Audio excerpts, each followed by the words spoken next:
يا أيها الذين آمنوا إذا نودي للصلاة من يوم الجمعة فاسعوا إلى ذكر الله وذروا البيع ذلكم خير لكم إن كنتم تعلمون.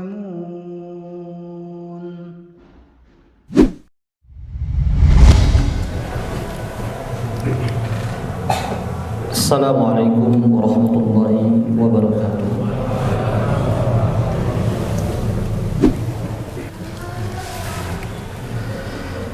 Innal hamda lillahi nahmaduhu wa nasta'inuhu wa nastaghfiruh wa na'udzu billahi min shururi anfusina wa sayyiati a'malina may yahdihillahu fala mudilla lahu wa ma yudlil fala hadiya lahu. Assalatu wassalamu ala khatabil anbiya'i wal mursalin wa ala alihi wa sahbihi wa man tabi'a hudahu ila yaumiddin. Qala Allah ta'ala fil Qur'anil Karim, a'udzu billahi minasy syaithanir rajim. Ya ayyuhalladzina amanu taqullaha haqqa tuqatih wa la tamutunna illa wa antum muslimun. يا أيها الذين آمنوا اتقوا الله وقولوا قولا سديدا يصلح لكم أعمالكم ويغفر لكم ذنوبكم ومن يطع الله ورسوله فقد فاز فوزا عظيما. يا أيها الناس اتقوا ربكم الذي خلقكم من نفس واحدة وخلق منها زوجها وبث منهما رجالا كثيرا ونساء واتقوا الله الذي تساءلون به والأرحام إن الله كان عليكم رقيبا. Jamaah Jumat rahimakumullah, adalah sebuah nikmat dari Allah Subhanahu wa taala yang senantiasa harus kita syukuri, berupa kesempatan yang Allah berikan kepada kita. Kita bisa melalui tahun 1443 Hijriah. Telah insyaallah telah kita lalui dan sebentar lagi akan kita tinggalkan. Tentunya banyak sekali yang mesti kita evaluasi setahun ke belakang. Sebuah kesempatan yang Allah berikan yang merupakan nikmat dari Allah Subhanahu wa taala berupa waktu. Rasulullah bersabda, ada dua nikmat yang kebanyakan manusia tertipu dengan dua nikmat tersebut, as-sihhatu wal faragh, kesehatan dan waktu yang Allah berikan kepada kita. Kebanyakan manusia tertipu. Janganlah kita menjadi golongan orang-orang yang tertipu. Maknanya, mari kesehatan yang Allah amanahkan kepada kita, mari waktu yang Allah berikan kepada kita, keduanya kita optimalkan dalam rangka meningkatkan ibadah kita kepada Allah Subhanahu wa taala. Jamaah Jumat rahimakumullah, sebagaimana diketahui bahwasannya penetapan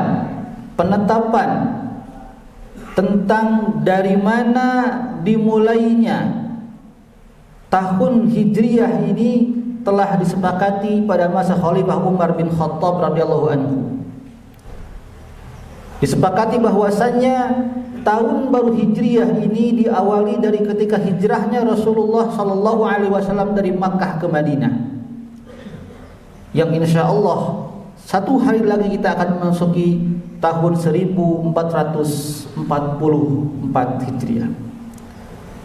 Hijrahnya Rasulullah sallallahu alaihi wasallam meninggalkan kota Makkah menuju Madinah bukanlah sebuah perjalanan biasa, bukan sebuah piknik, bukan sebuah tamasya, tetapi perintah dari Allah Subhanahu wa taala. Hijrah merupakan ibadah kepada Allah Subhanahu wa taala. Maka setiap ibadah kepada Allah di sana mengandung banyak sekali hikmah dan pelajaran. Ada banyak pelajaran yang bisa kita ambil dari hijrahnya Rasulullah dari Makkah ke Madinah. Pelajaran yang pertama adalah at-tadhiyah, pengorbanan. Rasulullah sallallahu alaihi wasallam berkata kepada kota Makkah, wallahi innaki la khairi ardillah, la khaira ardillah wa habbu ardillahi ilallah. Wahai kota Makkah, demi Allah, sesungguhnya engkau adalah tanah yang paling terbaik di muka bumi ini, dan engkau adalah tanah yang paling Allah cintai di atas muka bumi ini. Laula an ukhrijtu ma kharajtu, laula an ukhrijtu minka ma kharajtu. Seandainya aku tidak diusir oleh penduduk Makkah dari kota Makkah ini, ma kharajtu, aku tidak akan meninggalkan kota Makkah. Jamaah Jumat rahimakumullah, perintah Allah Subhanahu wa taala untuk meninggalkan kota Makkah sungguh terasa berat bagi Rasulullah dan bagi para sahabat. Mereka dilahirkan di kota Makkah, mereka tumbuh besar di kota Makkah, keluarga mereka semua tinggal di kota Makkah, pekerjaan mereka semua ada di kota Makkah, semuanya ada di kota Makkah. Maka Rasul pun mengatakan, seandainya bukan karena Allah perintahkan, seandainya bukan karena penduduk Makkah mengusir aku, ma kharajtu, aku tidak akan meninggalkan kota Makkah. Tapi kecintaan kepada kota Makkah, di mana tumbuh besar di sana, keluarga di sana, pekerjaan di sana, semua itu harus dikorbankan karena Allah Subhanahu wa taala. Jadi hijrahnya seorang muslim itu adalah karena Allah Subhanahu wa taala, sebagaimana Rasul sabdakan dalam sebuah hadis bahwasanya faman kanat hijratuhu ila Allah wa rasulihi fa hijratuhu ila Allah wa rasulihi. Siapa yang hijrahnya niatnya karena Allah dan Rasulnya, maka dia akan mendapatkan pahala sebagaimana niat hijrah dia. Seorang sahabat yang hijrah meninggalkan Makkah menuju Madinah, tercatat di antaranya seorang bernama Suhaib Ar-Rumi, seorang berkebangsaan Romawi Itali. Dia datang menuju Makkah dalam keadaan miskin, lalu masuk Islam, bekerja, dan berikutnya menjadi kaya raya. Orang-orang Quraisy mengenal sebesar apa kekayaan daripada Suhaib Ar-Rumi ini. Ketika Suhaib Ar-Rumi akan meninggalkan kota Makkah menuju Madinah, dicegat oleh orang-orang Quraisy. Ya Suhaib, tunggu dulu. Engkau datang ke kota Makkah dalam keadaan miskin, dan sekarang engkau akan meninggalkan Makkah. Tidak bisa seperti itu ya Suhaib, kami akan menahan engkau. Suhaib lalu mengatakan begini, wahai orang-orang Quraisy, sesungguhnya hartaku yang demikian banyaknya aku simpan di beberapa tempat, aku sembunyikan di banyak gudang. Seandainya semua hartaku itu aku berikan kepada kalian semuanya, apakah kalian akan membiarkan aku pergi meninggalkan Mekah menuju Madinah? Lalu sepakatlah para pembesar Quraisy, baiklah kalau begitu, kamu saya bebaskan, persilahkan menuju Madinah dengan jaminan kami mendapatkan semua harta kamu. Jamaah Jumat rahimakumullah, kita lihat bagaimana besarnya, kuatnya keimanan Suhaib Ar-Rumi. Tidak memegang dunia, dunianya tidak menjadi penghalang dia untuk lebih memilih Allah dan Rasulnya. Padahal Madinah yang dituju itu masih gelap, belum tentu di sana dapat pekerjaan, di sana tidak ada keluarga, di sana tidak punya tempat tinggal.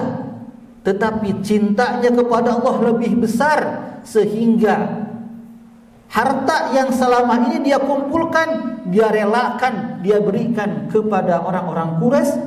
Dia tukar kecintaannya kepada harta dengan kecintaan kepada Allah Subhanahu wa taala. Maknanya Allah dan Rasulnya lebih dia cintai dibandingkan dengan harta yang banyak yang selama ini dia kumpulkan, tempat yang dia telah bekerja, yang harta yang kebanyakan bagi manusia lebih mencintai dunia dibandingkan dengan Allah Subhanahu wa taala. Inilah di antara contoh bagaimana orang ketika sudah lebih mencintai Allah, maka dia akan korbankan dunia dan seisinya, bahkan juga nyawanya sekalipun.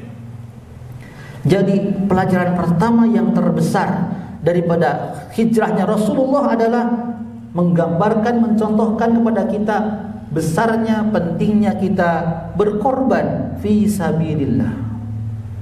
Ketika seseorang berhijrah, meninggalkan apa yang Allah larang, mengerjakan apa yang Allah perintahkan, Allah telah berjanji dalam surah An-Nisa ayat yang ke-100, wa may yuhajir fi sabilillah yajid fil ardi muraghaman katsiran wa sa'ah. Siapa yang berhijrah karena Allah Subhanahu wa taala, di jalan Allah Subhanahu wa taala, Allah janjikan yajid fil ardi muraghaman katsiran, maka dia akan mendapatkan di dunia ini muraghaman katsiran, tempat hijrah yang begitu luas, pekerjaan lain yang begitu banyak yang halal, wasa'ah, dan juga keluasan dalam berbagai hal, baik dalam hal keluasan hati, ketenangan hati, ataupun keluasan rezeki juga. Dan itu terbukti para sahabat radhiyallahu anhum yang mereka berhijrah meninggalkan Makkah menuju Madinah. Mereka tinggalkan tanah kelahiran mereka, rumah mereka, pekerjaan mereka, harta mereka, keluarga mereka. Ternyata mereka membuktikan janji Allah Subhanahu wa taala. Di Madinah mereka mendapatkan rumah baru, keluarga baru, harta baru. Semuanya Allah ganti. Kenapa? Karena hijrahnya karena Allah Subhanahu wa taala. Berikutnya yang kedua, pelajaran daripada hijrahnya Rasulullah sallallahu alaihi wasallam adalah syiddatut tawakkal. Rasulullah telah mencontohkan kepada kita bagaimana mempraktekkan tawakal yang sebenar-benarnya tawakal kepada Allah Subhanahu wa taala. Rasulullah ketika meninggalkan Makkah menuju Madinah tidak pergi begitu saja. Tapi Rasulullah membuat sebuah perencanaan. Rasulullah berdoa, Rasulullah berusaha. Rasulullah tidak pergi Makkah menuju Makkah, meninggalkan Makkah begitu saja. Tapi strateginya adalah beliau dari Makkah berjalan menuju ke arah selatan, sementara Madinah itu ada di utara. Ini sebuah strategi. Ketika sampai menuju ke arah selatan, tibalah di sebuah bukit Tsaur, yang di sana ada sebuah gua Tsaur. Rasul tinggal seminggu di sana. Itu sebuah strategi. Untuk apa? Untuk mengelabui orang-orang Quraisy yang hendak menangkap beliau, yang hendak membunuh beliau. Ada beberapa sahabat Rasulullah yang ikut membantu proses hijrahnya beliau. Di antaranya Asma binti Abi Bakar, putrinya Abu Bakar. Di antaranya Aisyah binti Abu Bakar. Di antaranya Abdurrahman bin Abu Bakar, yang setiap hari bolak-balik dari Makkah ke Gua Tsaur membawa makanan. Rasul pun kemudian menyuruh kepada sebagian sahabat untuk mengembala kambing. Untuk apa? Agar jejak-jejak Aisyah, jejak-jejak Asma binti Abi Bakar, jejak Abdullah yang bolak-balik dari Makkah ke Gua Tsaur terhapus oleh jejak-jejak kaki binatang, sehingga orang-orang kafir Quraisy yang hendak menangkap beliau kehilangan jejak. Jadi dakwah, jadi hijrahnya Rasulullah ini itu adalah menggambarkan syiddatut tawakal kepada Allah Subhanahu wa taala, menggambarkan tawakal yang optimal, yang tinggi dalam hal ibadah kepada Allah Subhanahu wa taala. Dan Rasul pun berdoa kepada Allah Subhanahu wa taala agar dalam perjalanan hijrah ini senantiasa dilindungi, dimudahkan oleh Allah Subhanahu wa taala, dan Allah pun mengabulkan apa yang menjadi permintaan Rasulullah sallallahu alaihi wasallam. Maka demikian pula kita tentu dalam keseharian kita banyak hajat, banyak keinginan, maka perlu kita, wajib atas kita untuk menggabungkan antara usaha dan doa. Allah berfirman dan berjanji, wa may yatawakkal 'alallahi fahuwa hasbuh. Siapa yang bertawakal kepada Allah Subhanahu wa taala, menginginkan sebuah hal tertentu, memimpikan sebuah sesuatu, maka gabungkanlah dua hal, usaha dan doa. Dan sebagaimana Rasulullah telah contohkan, fahuwa hasbuh, wa may yatawakkal Allah fahuwa hasbuh. Siapa yang bertawakal kepada Allah, maka cukuplah Allah yang akan mengabulkan apa yang menjadi hajat dia. Allah taala alam bisawab. Kemudian yang ketiga, Pelajaran dan hikmah daripada hijrahnya Rasul adalah pentingnya kita memiliki teman yang baik, teman yang soleh. Dalam hal ini digambarkan bagaimana setianya Abu Bakar As-Siddiq menemani Rasulullah SAW. Orang yang hendak berhijrah meninggalkan apa yang Allah larang.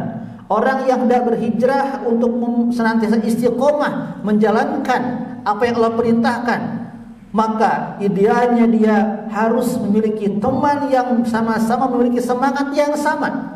Untuk apa? Untuk sama-sama saling watawasau bil haq watawasau bis sabr. Jamaah rahimakumullah, istiqomah di atas Islam, istiqomah di atas sunnah itu sangat berat sekali. Apalagi ketika diamalkan dengan sendirian, maka kita membutuhkan pendamping, teman untuk saling menguatkan. Maka itulah di antara hikmah dan rahasia kenapa dalam Al-Quran kata kerja selalu menggunakan kata kerja bentuk jamak. Perintah salat aqimu, perintah saum kutiba alaikum, perintah watawasau bil haq pakai jamak watawasau. Itu maknanya dalam menjalankan Islam berat kalau melaksanakannya sendirian. Kita membutuhkan teman yang berfungsi untuk watawasau bil haq watawasau bis sabr. Allah taala alam bisawab. Alhamdulillahirabbil alamin.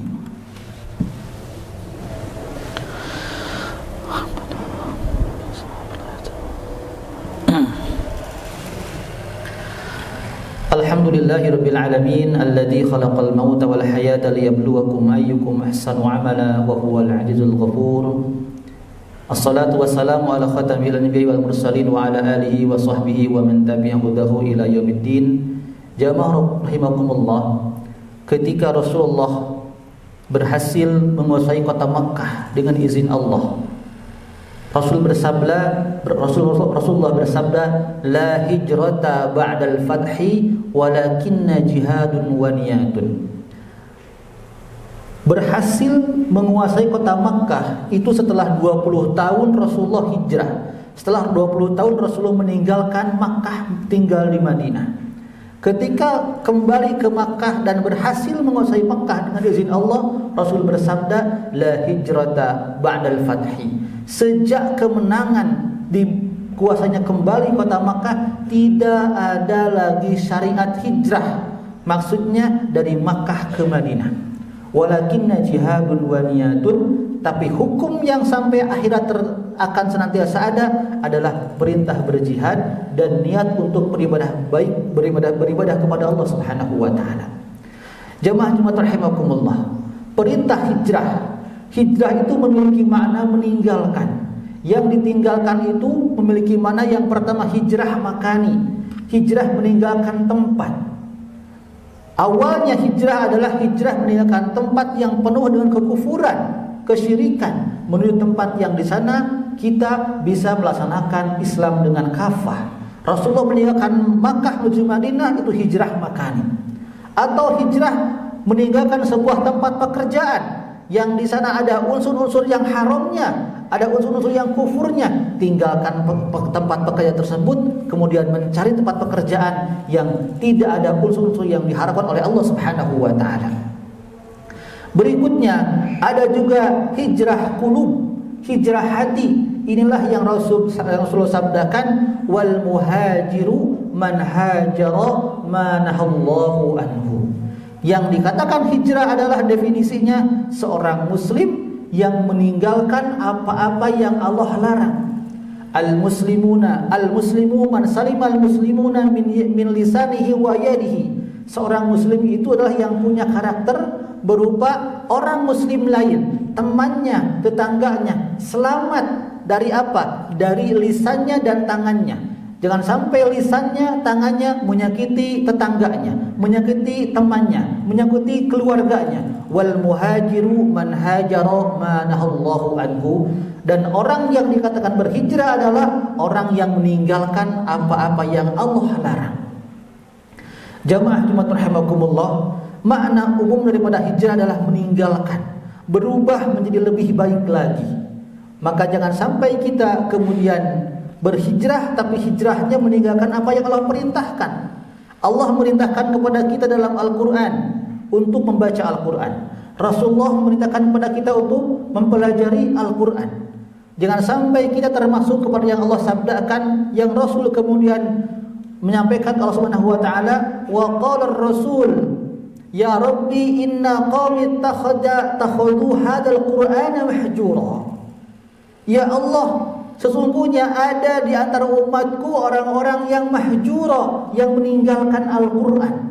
Al-Quran jangan dihijar, ajaran Al-Quran jangan ditinggalkan, tapi sebaliknya Al-Quran harus didekati.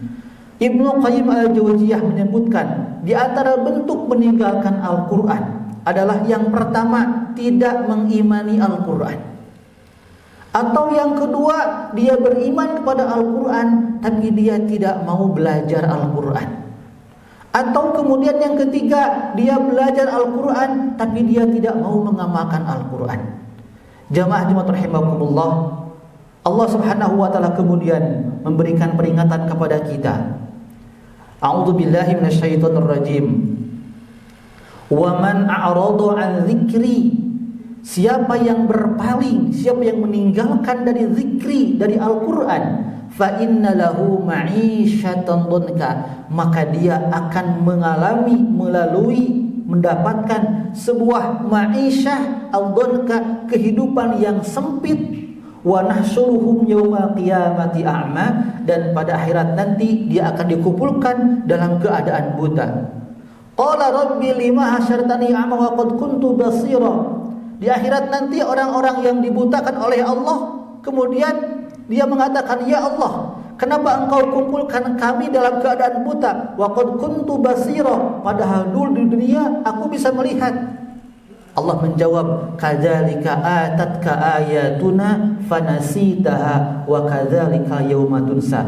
Hal ini kalian dibutakan, kata Allah, karena dulu ketika di dunia telah datang peringatan, telah datang tausiah, datang ayat-ayat kami dari Al-Quran, fanasitaha, tapi engkau abaikan, engkau lupakan, engkau gak mau belajar. Wa kadzalika yauma tunsa, maka demikian pula pada hari ini engkau dilupakan oleh Allah Subhanahu wa taala. Tidak ada kerugian terbesar bagi hamba Allah selain orang-orang yang dibiarkan dilupakan oleh Allah Subhanahu wa taala. Na'udzubillahi min dzalik.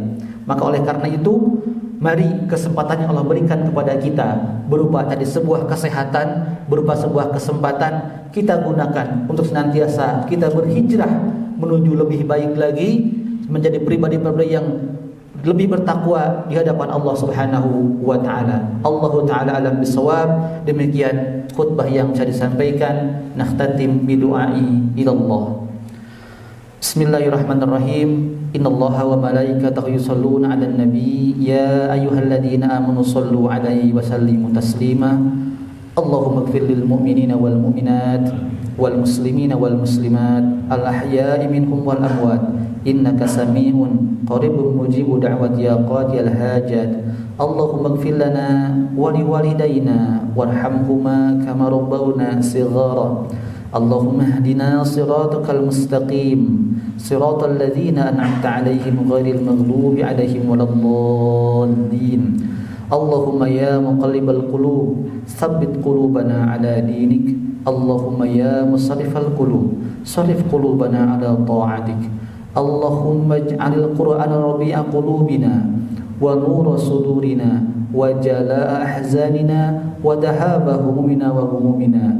Rabbana atina fid dunya hasanah wa fil akhirati hasanah wa qina adzabannar. Subhana rabbika rabbil izzati amma yasifun wa salamun alal mursalin walhamdulillahi rabbil alamin. Aqimus shalah.